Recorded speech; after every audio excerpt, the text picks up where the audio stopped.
Quand j'étais gamin, donc le pépé en question, on m'avait appris donc à reconnaître les plantes, à reconnaître les vertus de ces plantes, à reconnaître les chants des oiseaux, puisqu'il était aussi chasseur, cueilleur et pêcheur. Donc j'ai appris, je me suis baigné dans ce milieu-là, hein, où quand on est en montagne, eh bien, la culture, c'est cette culture qui est proche de la nature. On apprend à connaître la nature et faire avec la nature. Et puis après, j'ai fait un petit peu de scoutisme.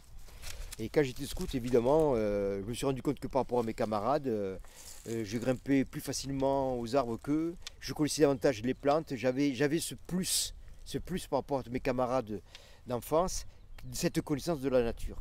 Du coup, j'en ai profité pour passer mon diplôme d'accompagnateur en montagne dès que j'ai eu l'âge de 23 ans. Et là aussi, j'ai été repéré par Jeunesse et Sport qui m'ont dit pour faire des cours sur la biologie, sur la faune et sur la flore, sur la géologie, sur le patrimoine humain et naturel, Monsieur Biolay, on vous prend en tant que conseiller technique. Donc j'étais conseiller technique au niveau Jeunesse et Sport pendant plus de 20 ans. Donc imaginez-vous que pendant tous les ans, il y avait 40 accompagnateurs. Vous vous rendez compte du nombre d'accompagnateurs que j'ai formés en 20 ans. Voilà. Donc ça a été vraiment une grosse richesse. À la fois de partager ma passion de la montagne et des connaissances que je pouvais avoir par rapport à ces milieux-là.